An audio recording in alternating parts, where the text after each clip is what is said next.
Mateus capítulo de número 16, o verso é o 13. Eu queria muito que após a leitura você permanecesse sua Bíblia aberta.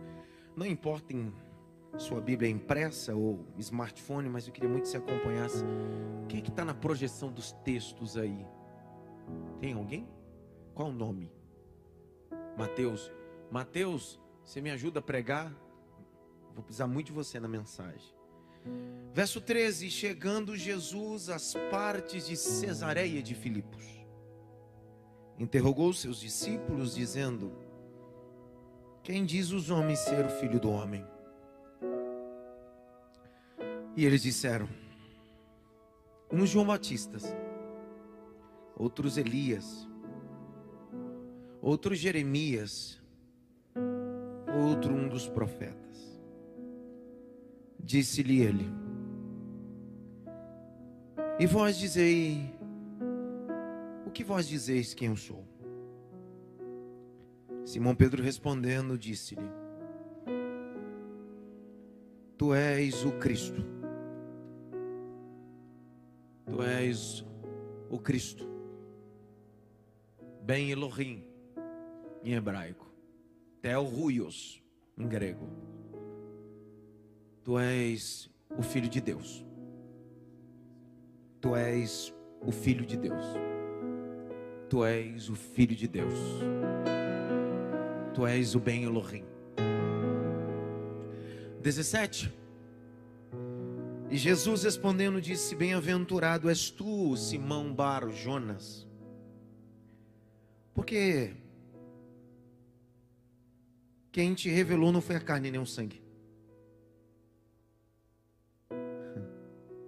mas o meu Pai que está no céu. Grite bem alto: o Cristo. Mais alto: o Cristo é uma revelação do Pai.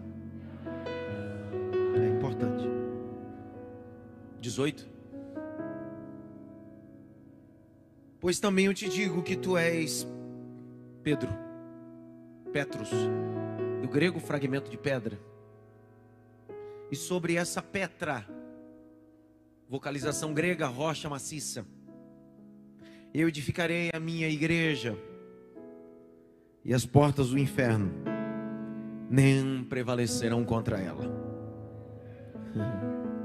Eu vou ler o verso 19, é o último verso que eu vou ler. Eu te darei as chaves do reino dos céus.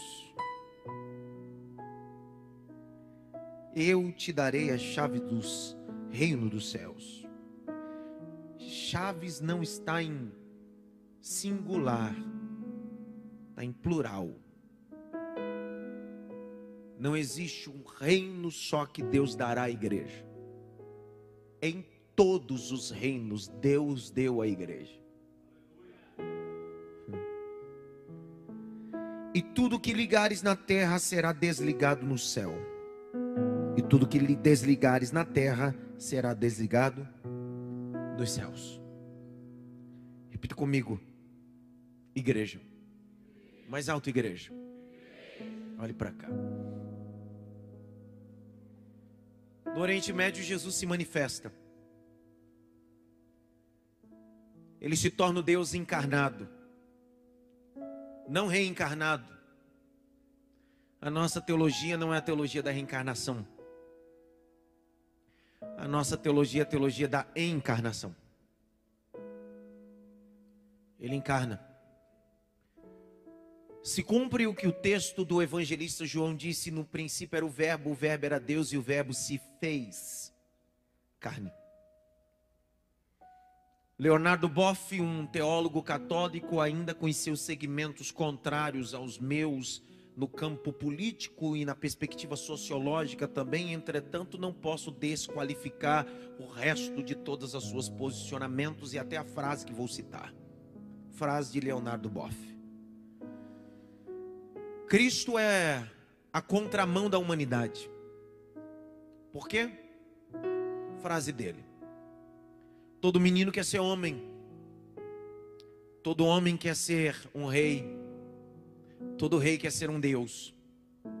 Só Deus fez o caminho inverso. Só Deus quis ser uma criança, um menino.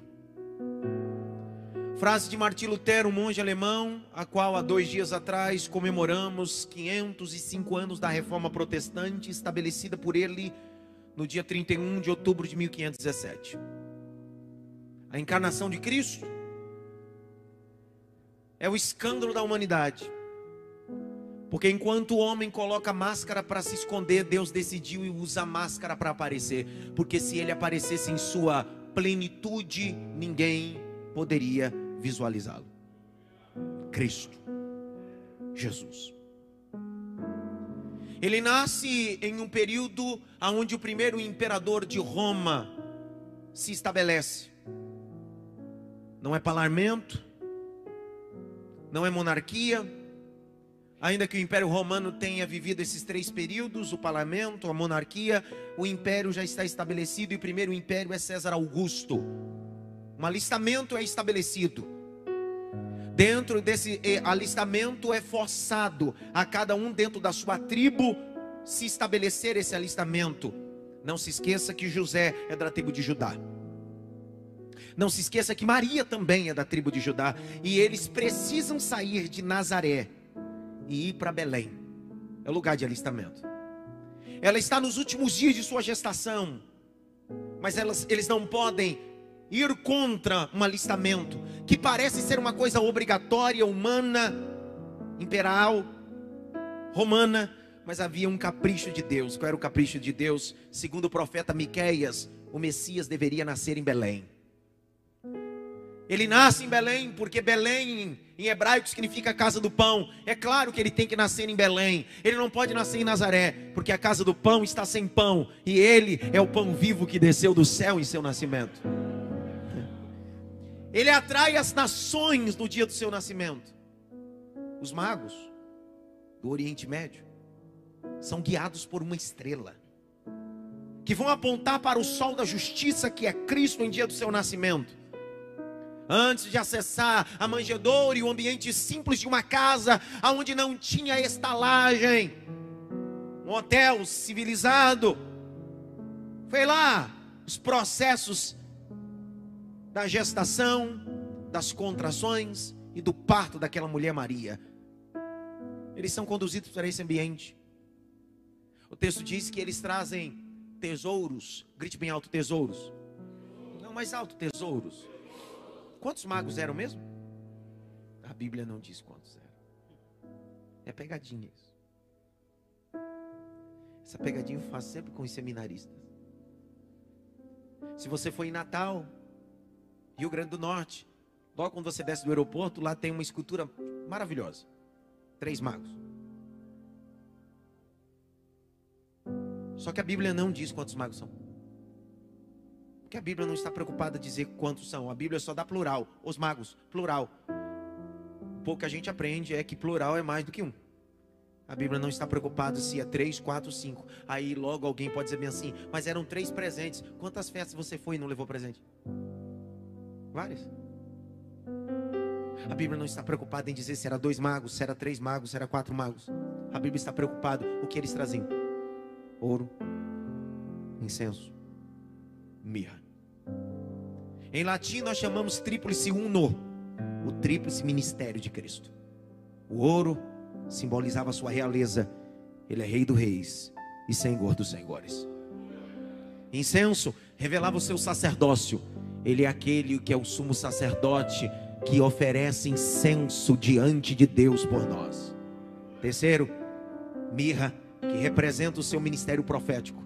Porque a mirra, um arbusto que quanto mais é apertada, mais macetada, mais exala um perfume. Assim é o seu ministério profético. Quanto mais moído na cruz, mais o seu perfume profético exalava pela sociedade.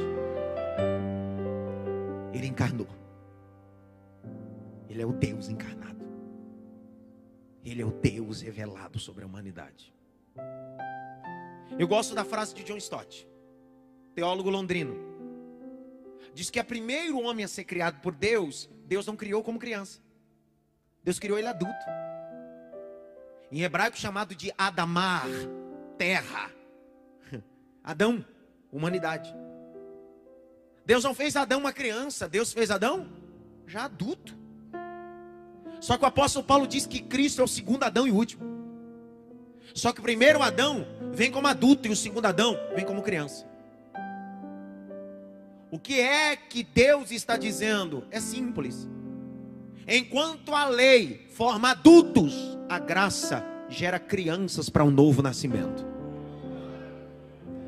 Por isso que o texto de Reis diz, abrindo parênteses, quando Naamã, o general de guerra, desce as águas do Jordão por 7 vezes, o texto diz que quando ele sobe das águas, sua pele não está restaurada só, sua pele está como de uma criança. Esse é o processo do evangelho, faz a gente nascer de novo e nos tornar criança. Esse é o evangelho. Os adultos religiosos não têm paciência de ouvir o evangelho. Os adultos religiosos dizem, eu já ouvi isso, já sei de tudo. Só que as crianças que nascem do evangelho sempre estão prontas para ouvir tudo de novo, com o mesmo sabor. Dê uma olhadinha pelo menos para 3 e diz assim, volte a ser criança no evangelho. Diga para ele, você está um velho chato religioso. Velho chato religioso. Um aleluia também. Eu não tenho paciência com um crente velho religioso, não de idade. Porque eu me relaciono com pessoas que têm cabelo branco, que é uma criança na fé. Mas tem gente que quando fala de Deus parece que só ele é íntimo de Deus. É egoísta, egocêntrico. Eu penso que a beleza da criança é o seguinte, eu sou pai de 3. A Agatha tem 15, vai fazer 16. Tem um pouquinho mais de retorno aqui para mim, meu irmão. A Agatha tem 15, vai fazer 16. A Manu tem 8, vai fazer 9. O Davi tem 3, vai fazer 4. A beleza da criança é assim. Eles estão comendo uma coisa, eles babam. Estão comendo, tá babado o negócio. Quer, pai? Enfia na sua boca, babado.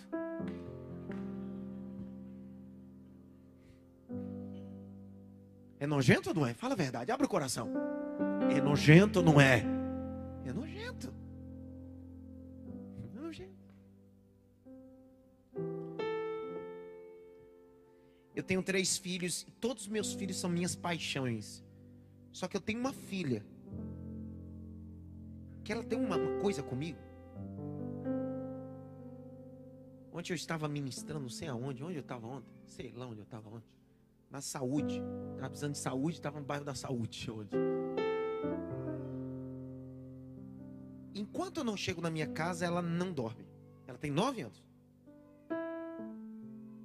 Se eu estou em outro estado, ela me manda mensagem e diz, pai, já chegou no hotel? Tá tudo bem, pai? Ela é tão assim comigo, que agora minha esposa nem me chama mais. Ela é interlocução entre eu e minha esposa nesse quesito. Ao invés da minha esposa perguntar, já chegou no hotel? Ela disse, pai, já chegou porque eu preciso passar recado para minha mãe. Folgada. Outro dia ela baixou um aplicativo para rastrear a mãe. Essa menina é... para rastrear a mãe. Ela disse, pai, baixa no seu também. Eu disse, não. Sai fora, menina. Aí outro dia eu estou conversando com o psiquiatra da igreja, o psicólogo, batendo um papo sobre criança. E eu disse, por que dos meus 3, essa menina é tão apegada a mim, é tão conectada a mim? Aí, o psiquiatra, o Dr. Braz, disse assim, não tem nenhum fato, alguma coisa que te fez? Eu disse, não tem, acho que não. Aí eu me lembrei que a Manuela tinha 9 meses para 10, teve um problema no pulmão, derrame pleural. Quem é pediatra sabe do que eu estou falando. Dificuldade nas vias aéreas, respiratórias, etc. E tivemos que exercer um procedimento até a chegada dela no hospital. E ela estava muito engasgada com catarro. E nós tínhamos comprado um aparelho que a gente tinha dos Estados Unidos, só tinha lançamento lá e... sabe aquele aparelho que sugava a secreção? A Alba colocou o aparelho, mas não sugou nada, naquela conversa também. e a Manuela começou a se desfalecer. Eu só me lembrei de um procedimento. Um procedimento que se ensina. Que com a boca você precisa colocar no nariz da criança e sugar toda a secreção. Eu não pensei duas vezes. Eu não achei aquilo nojento. Como ela não achava nojento babar e colocar na minha boca. Entendeu? O problema nosso é que a gente se tornou tão religioso demais que a gente vê nojo em tudo. E tem gente morrendo porque você acha nojento. E você deixa de salvar tantas pessoas, curar tantas pessoas, abraçar tantas pessoas que estão perto de você, porque você acha nojento demais. Se eu achasse nojento o procedimento, minha filha não estaria viva hoje. Quantas pessoas nós nos relacionamos que estão no mesmo caso, mas a gente é tão adulto religiosamente que a gente acredita que não precisa mais dos cuidados. Jesus veio para estabelecer a simplicidade do evangelho, irmãos. Jesus não veio estabelecer mais uma religião só na Palestina. Na época de Jesus, haviam mais de 78 religiões oficializadas. Preste atenção, Jesus não veio estabelecer mais uma religião. Jesus é a própria religião. Eu vi um aleluia, também foi o único. A palavra religião é uma palavra que vem do latim regale, ligar o homem a Deus. Jesus não veio fundar uma denominação, Jesus é a própria denominação. Por isso que ele disse, ninguém vem. Jesus nunca disse ninguém vai. Jesus disse, ninguém vem ao Pai a não ser por mim. Eu sou o regale, eu sou a sua ligação. O ministério de Jesus não começou nos prostíbulos na Palestina. O ministério de Jesus não começou nos bares da Palestina. Jesus começou o seu ministério nas sinagogas. Por que ele começa pregando nas sinagogas? O Deus encarnado começa dentro do ambiente religioso. Presta atenção. Para que eu vou falar sobre Torá? Para que eu vou falar sobre lei? Para que eu vou falar sobre decálogo mosaico, mitzvot, lei? Para um ambiente que conhece tudo. Deus encarnado decidiu entrar nesse ambiente e dizer, eu não vim falar sobre lei, eu vim falar sobre graça. Graça não é habilitação de pecar. Graça é constrangimento para não pecar.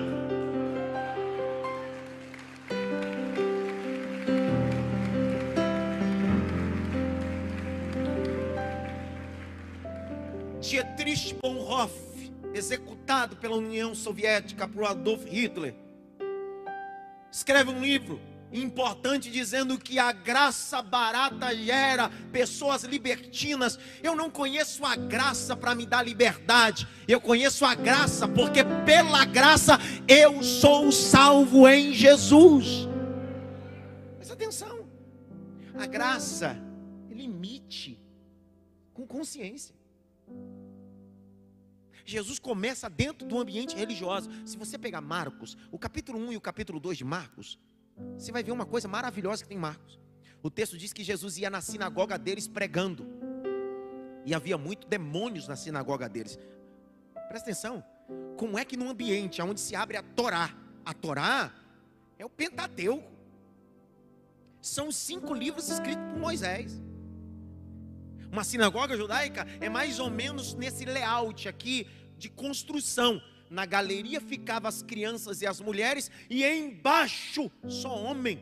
As mulheres e as crianças não tinham direito de participar, exceto as crianças que passaram pelo bar mitzvah, que era o cerimonial entre 12 e 13 anos, e daria o direito de descer da galeria e participar. Jesus está falando nesse ambiente, aonde no Shabbat Shalom, o príncipe da sinagoga dizia para o seu auxiliar entrar numa recâmara dentro da sinagoga, onde tinha os rolos dos profetas e da Torá. Era lido numa plataforma. Jesus decide ir nesse ambiente, que as pessoas só falam disso, de Deus, da lei. Por que ele não vai no prostíbulo? Por que ele não vai no bar? Ninguém sabe disso, mas ele decide ir nas sinagogas, aonde as pessoas falam sobre Deus, mas infelizmente está cheio de demônios. Só que quando Jesus está falando, os que estão embaixo, homens, estão ouvindo. Quem está na galeria está ouvindo. E a Bíblia diz que as pessoas eram libertas de toda possessão demoníaca. Não é eu que digo, é a Bíblia em Marcos diz. E todos os fariseus e escribas olhavam e ficavam perplexos, dizendo: quem é esse que fala como tendo autoridade? Permita, a palavra autoridade utilizada ali pelos religiosos é a palavra dunamis. Grite bem alto, dunamis. Mais alto, dunamis. A palavra autoridade ali não é performance, é dunamis. Porque não confunda performar com dunamis. A palavra dunamis, traduzido para a nossa língua, do latim e vem para o português. Você sabe que do latim tem o espanhol, o italiano e o português. Dunamis é dinamite. Para que serve dinamite mesmo? Para que serve dinamite mesmo? Para explodir, bispo. Então preste atenção. Olha o que os religiosos estão dizendo. Todos nós falamos aqui no sábado para performar, para impressionar. Raiva que me dá. Só que esse aí que está falando não está performando, ele está explodindo. Explodindo o quê? Todo principado, toda potestade, toda obra da maldade. Estou liberando essa palavra. O evangelho não é uma palestra corporativa, o evangelho é uma bomba nuclear no mundo espiritual. O evangelho não está preocupado com meta batida, nem com alta performance comercial. O evangelho está preocupado com um novo nascimento, nascer de novo. Evangelho. Evangelho.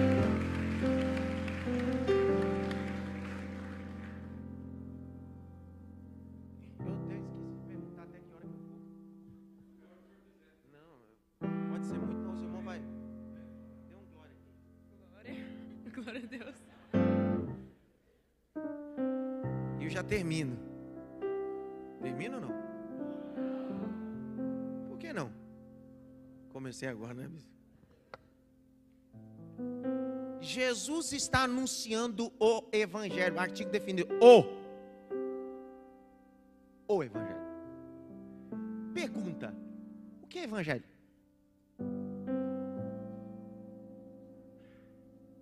Pelo amor de Deus, alguém fala comigo aqui, responde essa pergunta.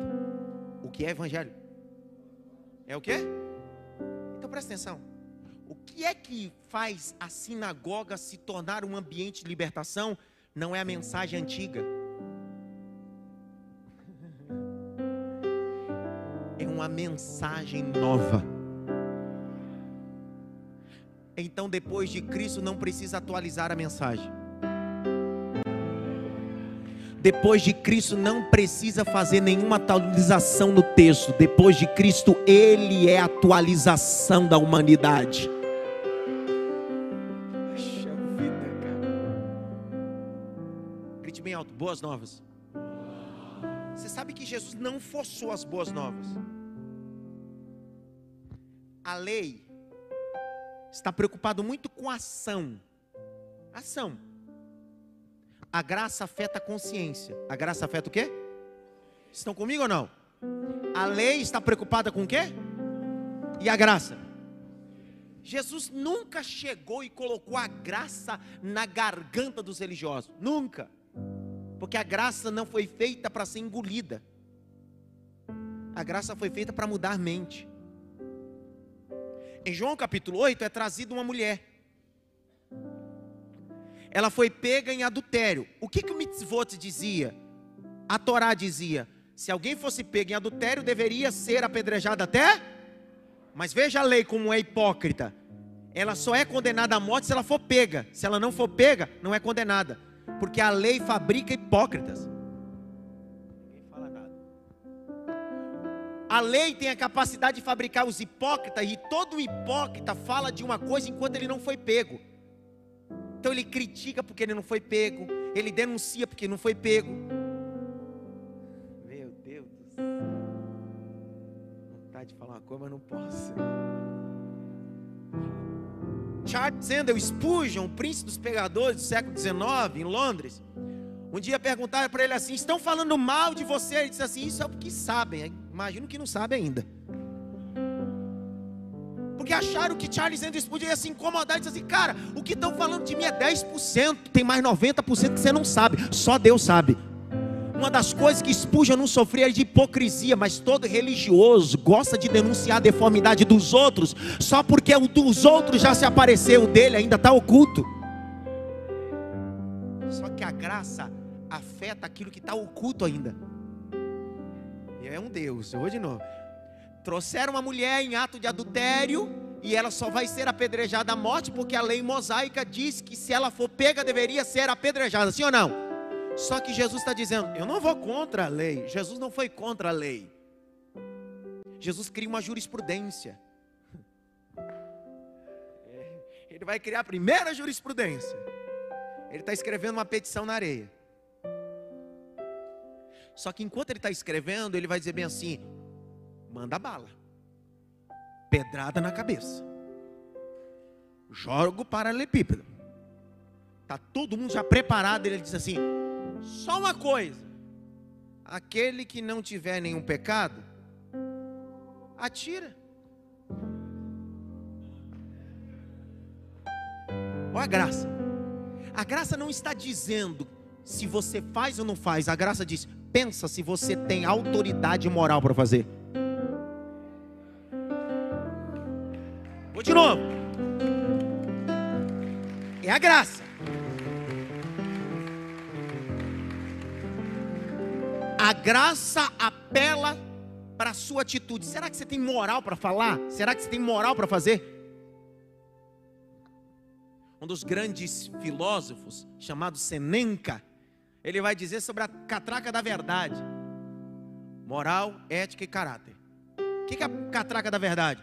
Toda vez que você vai falar alguma coisa ou fazer alguma coisa, você tem que passar isso pelo crivo da catraca da verdade. Eu tenho moral para falar isso? Se eu tenho moral, eu preciso ser ético no que vou fazer. E se eu tenho ética para fazer, eu tenho caráter. Porque moral é coisa pública, caráter é coisa íntima, e ética é a minha atitude. Então você pode ter uma boa reputação, mas um caráter sujo. Ninguém fala nada agora. O evangelho não está tratando sua reputação para depois tratar seu caráter. Isso é a lei. A lei está preocupada só com a sua reputação. O que é você na sociedade? O evangelho está dizendo: eu te trato de dentro para fora. Eu trato o seu caráter e depois sua reputação. Eu vou liberar a primeira palavra nesse congresso de 12 anos da Agnus Dei. Essa igreja nessa cidade há 12 anos não prega lei, prega evangelho para mudar pessoas de dentro para fora. É o evangelho.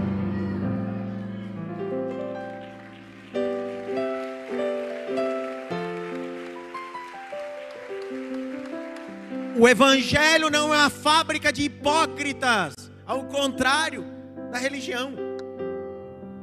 O evangelho é um ventre de uma mãe. Poxa, seria tão bom que você anotasse essa frase.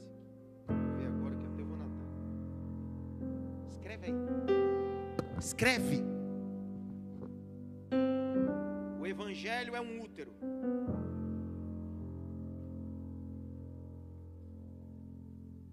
A lei, uma fábrica de hipócritas. O evangelho é um útero para pessoas que vão nascer de novo. A lei é uma fábrica de hipócritas.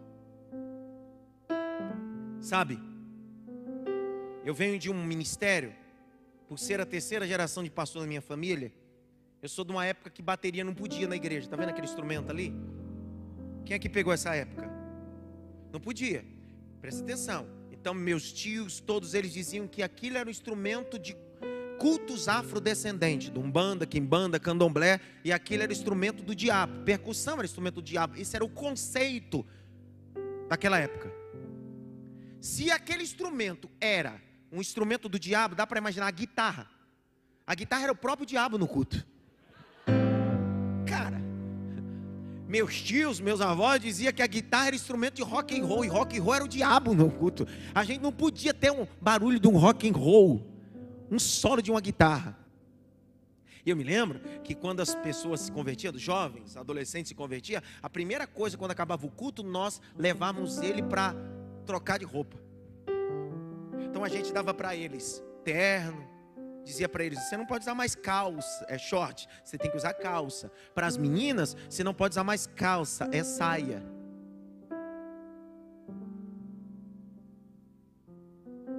Tenho vontade de falar outra coisa, mas não posso. A gente descobriu ao longo do tempo que a gente fez um bando de gente religioso que mudou a aparência, mas não mudou a essência. Apresentou o evangelho para eles, a gente nunca discipulou eles, a gente mudou eles, a gente quis fazer o papel do Espírito Santo. Eu escrevi um livro, minha área de atuação é Sociologia da Religião, um livro que é um dos TCCs meus, e eu falo sobre igreja híbrida.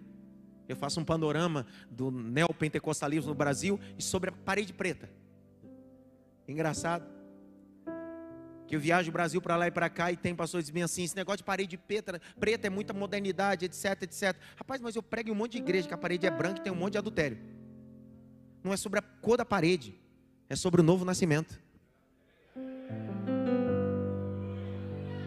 Todo religioso se preocupa com a cor da parede e a luz, mas não se preocupa com o seu próprio bico e com o seu caráter.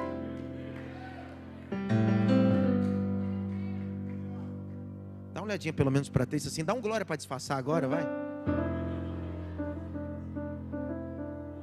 Eu vi um glória lá no fundo. E eu termino. Grite bem alto: Jesus é as boas novas. Mais alto: Jesus é as boas novas. Aí o texto que eu li com vocês: Jesus escolheu 12 discípulos. Quantos discípulos? Quantos? Como é que foi essa escolha? Quem lembra? Um anjo desceu e disse: desci com uma lista de escolhidos. Não foi assim? Não? Como é que foi? Hã?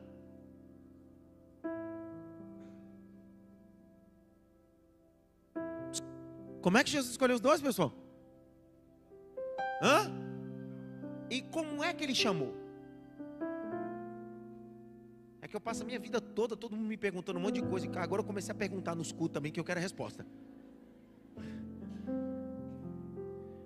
É Mateus? O menino está projetando? É Mateus? É Mateus?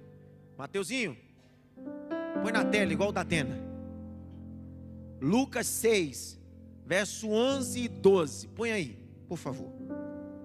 Como é que Jesus escolheu? Contudo, eles ficaram embravecidos e começaram a tramar entre si sobre que fim daria Jesus. Que fim daria quem? Então presta atenção, não passa ainda, deixa só no 11. Eles estão tramando para matar Jesus. Se tentaram matar Jesus e mataram Jesus e tramaram, por que você está querendo uma vida de conforto no Evangelho?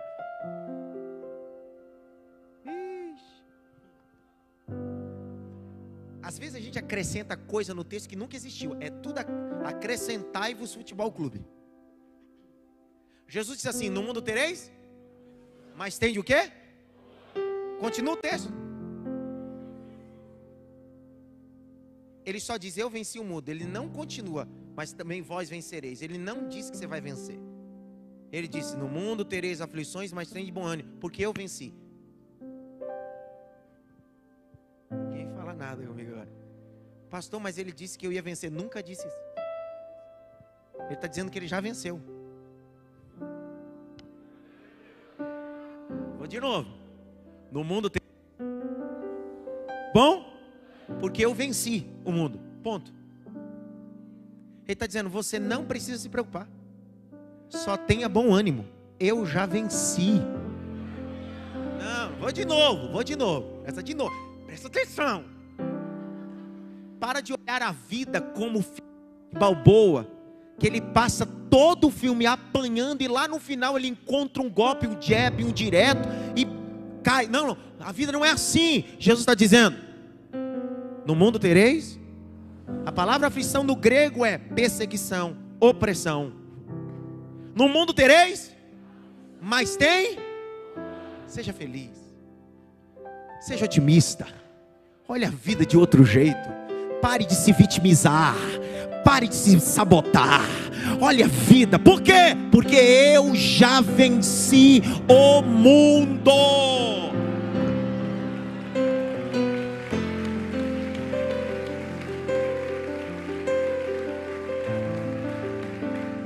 Então ele não está dizendo, como eu venci, você também vencerá. Ele não está dizendo que você está fora dele. Se você está nele, ele está dizendo, eu já venci. Vou falar outra loucura. Deixa esse texto que eu vou falar outra loucura. Posso falar ou não? Posso ou não?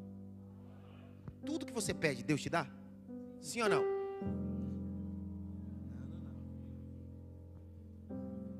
Que medo eu estou hoje. Eu não. Me escuta eu falar.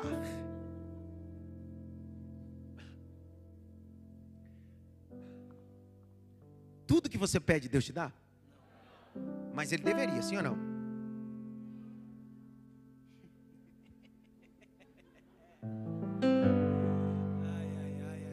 Para de falar no microfone. Tudo que você pede, Deus te dá? Mas ele deveria, sim ou não? Que eu conheço, né? Conhece, né? Quem acha que Deus deveria te dar, levanta a mão. Quem acha que Deus não deveria te dar, levanta a mão. Peraí. Vamos entrar no consenso. Peraí, vamos lá de novo. Eu estou com mais medo ainda agora. Quem acha que Deus deveria te dar tudo que você pede, levanta a mão. Eu acho, calma. Quem acha, levanta a mão. Quem não acha, levanta a mão. Quem não acha nada, eu sei lá nem o que eu estou fazendo aqui hoje, pastor. Eu estou querendo a pizza, acaba logo esse negócio.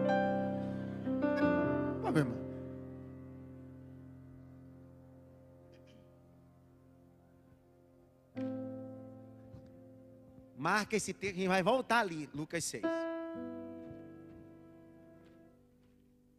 Jesus disse, não montereis, mas tende, porque eu... Ele está dizendo, porque você está em mim. Olha só, João 15. Abre a Bíblia.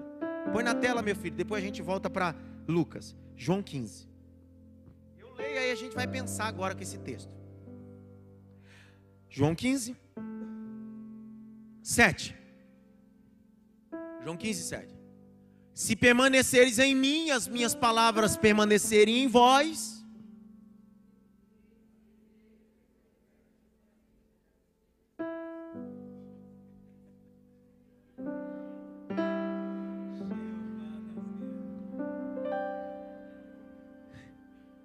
Estão comigo ou não? Vai ficar me olhando assim com essa cara.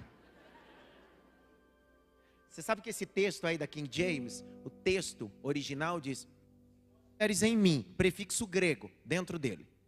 E as minhas palavras estiverem em vós, prefixo grego, palavra dele dentro de mim. Então é eu dentro dele e a palavra dele dentro de mim. De novo, se vós estiveres em mim, eu dentro de Deus, de Cristo, e a palavra de Cristo dentro de mim. 3, está escrito ou não está? E vos será o quê? Então, se você pedindo e não anda recebendo, ou você não está nele, ou a palavra dele não está em você. Isso mata qualquer religioso. Pergunta a mim, por quê? Ai, pergunta por quê? Então, pastor, se eu estiver nele e a palavra dele estiver em mim, se eu pedir uma Lamborghini ele me dá? Te dá. Só que o problema é que no processo de você estar nele, quando você estiver nele, mais valor. Quando a palavra dele estiver em você, você já não está orando mais as suas palavras, você está orando as palavras. Então tudo que você pedir ele te dá, porque na verdade você não pede o que você quer, você pede o que ele quer para você. Olha.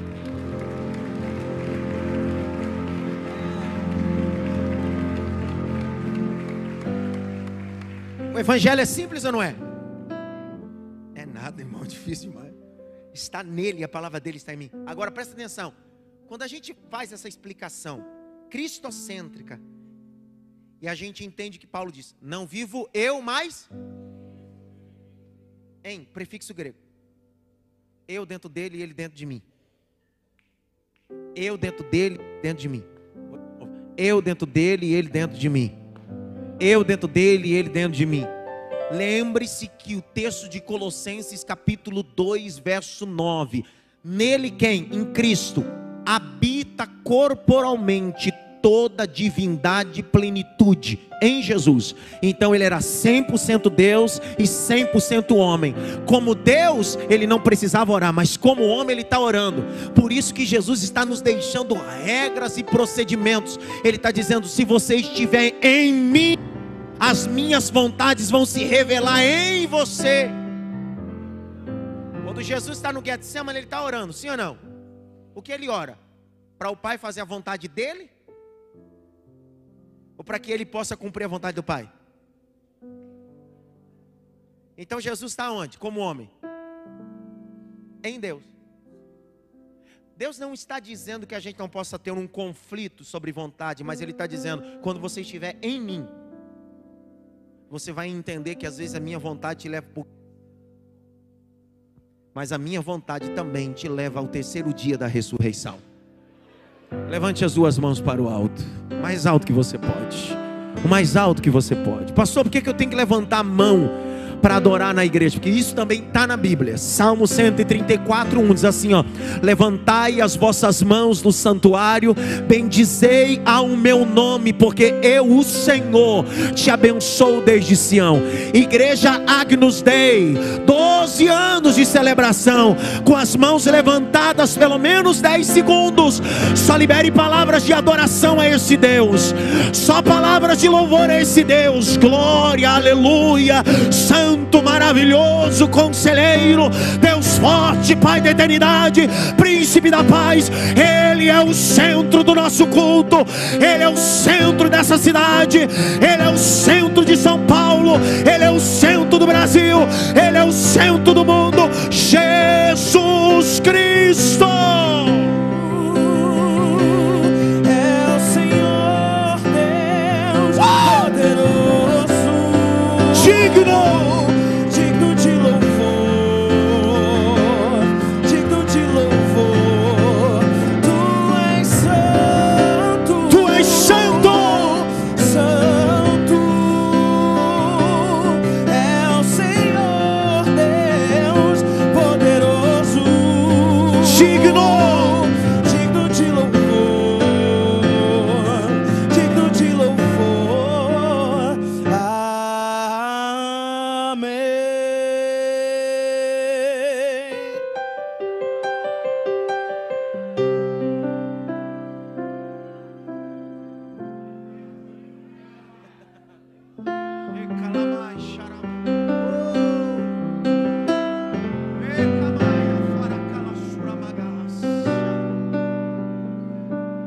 Oh, aleluia, aleluia, aleluia, aleluia,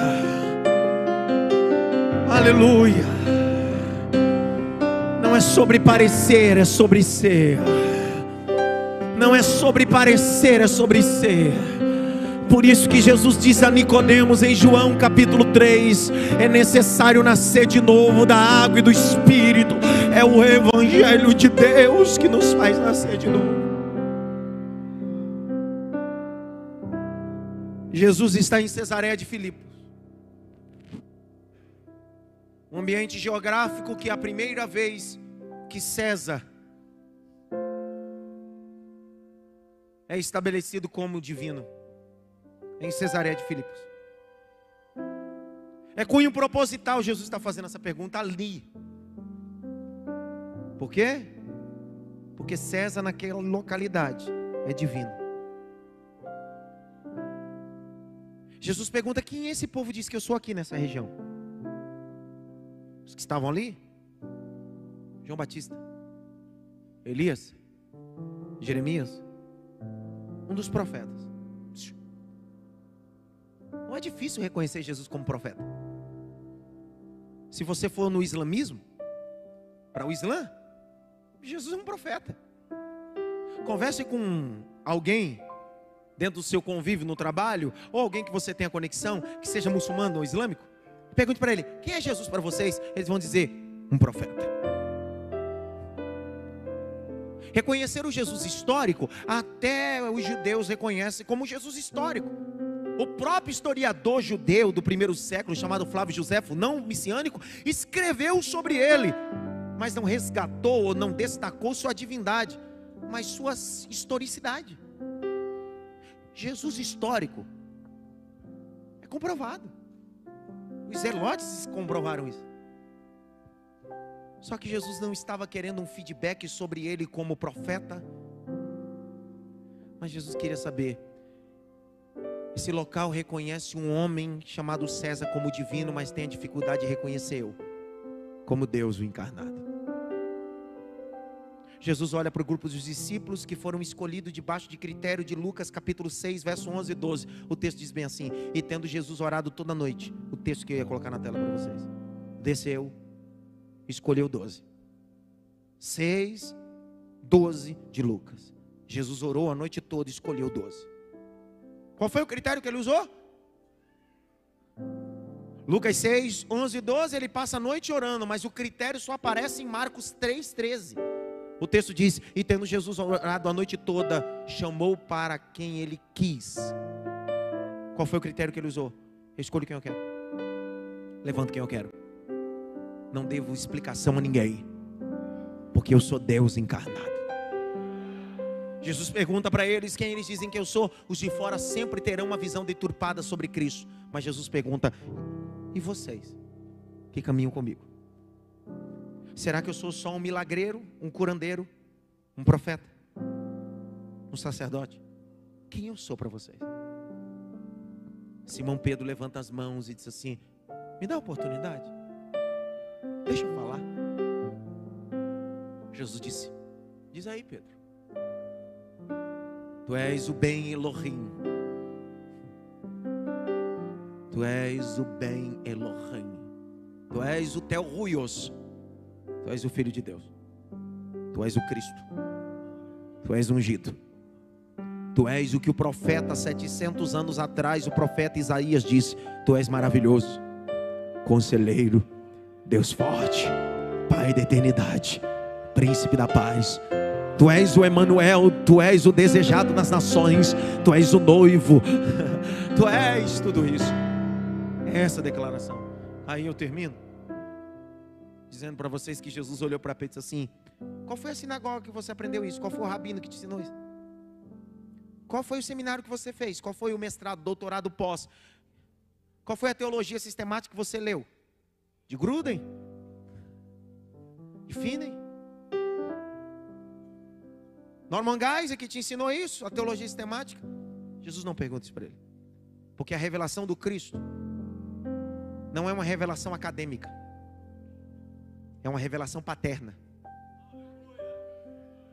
Eu vi um aleluia. Jesus não disse: Deus te revelou. Jesus disse: o meu Pai. Só quem é filho recebe revelações do Pai. O alfabeto hebraico tem 22 letras, e as letras são acrósticas. São quantas letras? E todas as letras. O que são letras acrósticas? Por detrás daquelas letras existe uma palavra. Para escrever, precisa de 2 letras do alfabeto hebraico. As 2 primeiras letras, Av. Vocalização? Av. A primeira letra do alfabeto hebraico é Aleph. A segunda é Beit. Quando se reúne as 2 palavras, as 2 letras do alfabeto hebraico, dá a palavra Pai.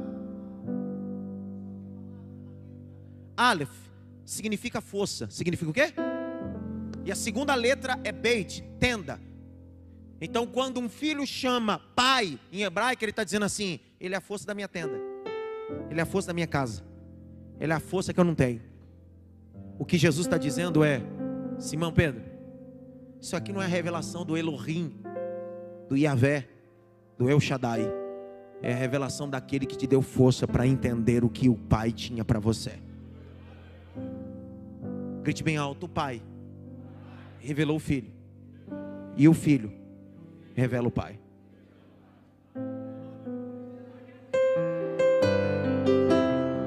Vou de novo.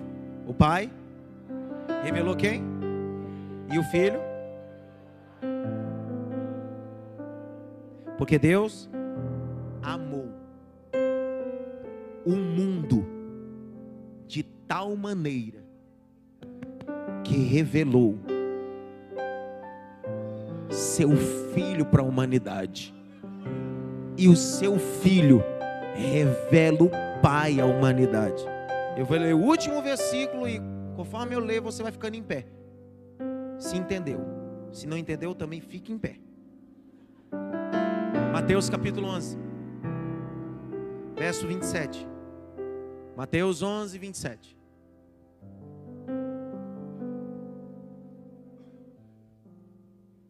Todas as coisas me foram entregues por meu Pai. Ninguém conhece o Filho senão, e ninguém conhece o Pai senão aquele a quem o Filho deseja o quê? Ô irmão, Jesus disse para Pedro: Pedro, quem te revelou isso não foi a carne nem o sangue, foi meu Pai. Só que Jesus está dizendo: meu Pai revelou eu para você, só que agora eu vou revelar meu Pai a você. Fique em pé.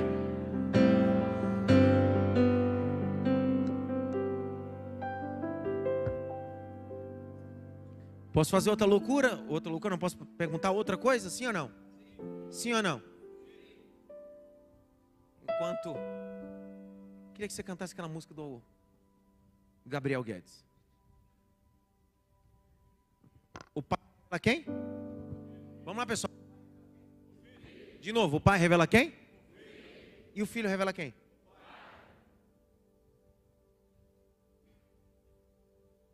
Vocês sabem que antes de Jesus ninguém chamava Deus de Pai. Vocês sabem disso ou não? Sabem ou não? Na cultura judaica, nenhum judeu chama Yahvé, Adonai, Hashem de Pai. Porque Pai é uma palavra muito intimista, íntima. Então na sinagoga, no ambiente religioso judaico, ninguém se refere a Deus como Pai, porque Pai é alguém muito próximo. Jesus vem e diz bem assim: eu não vim te apresentar Deus, porque Deus cria. Eu vim te apresentar o Pai, porque o Pai abraça. Se não der glória agora, tá aí. Quando Jesus ensina os discípulos a orar, qual é a primeira palavra que ele ensina dentro do modelo da oração? Ele está dizendo: quando você for orar, não diz Deus, diz Pai. Quer ver outra coisa? Quando Jesus vai propor uma parábola em Lucas 15, a terceira parte da parábola diz assim: tinha um Deus que tinha 2 escravos ou 2 criaturas, não é assim? Sim ou não? Não. Ele diz assim: tinha um pai que tinha 2 filhos. O mais novo solicitou parte da herança e o pai deu para ambos. Até para quem não pediu, o pai deu. Depois de muitos dias, o filho mais novo foi embora. E depois de longos dias, gastando tudo dissolutamente, caiu em si. Vou voltar para a casa do meu Criador, não é assim? Para a casa do meu Deus? Para a casa onde? Aí eu vi um aleluia. Está vindo em direção à casa de quem? De Deus ou do Pai? Quem é que vai ao encontro dele antes dele chegar na casa do Pai? E o que o Pai faz? Abraça quem? E faz o que mais? Beija. A gente nunca vai olhar Deus nessa perspectiva, que a gente imagina Deus sempre num trono, cabelo branco, olhos chama de fogo, uma espada de fogo a ponto de matar todo mundo. Que é... Só que Jesus está dizendo: Deus já conhece. Mostrar alguém que tem a capacidade de sair da casa dele, correr em sua direção, dar um abraço em você e dizer: quem estava morto reviveu, Quem estava perdido foi achado. Meu filho, meu filho. Então grite bem alto: Pai. O pai revela quem? E o filho revela quem? Você acha que Jesus morreu na cruz para te fazer famoso, te dar ministério, te dar dinheiro? Ainda que isso seja bom e Deus pode fazer e faz, só que Ele não morreu na cruz para isso. Ele morreu na cruz para apresentar o pai a filhos órfãos.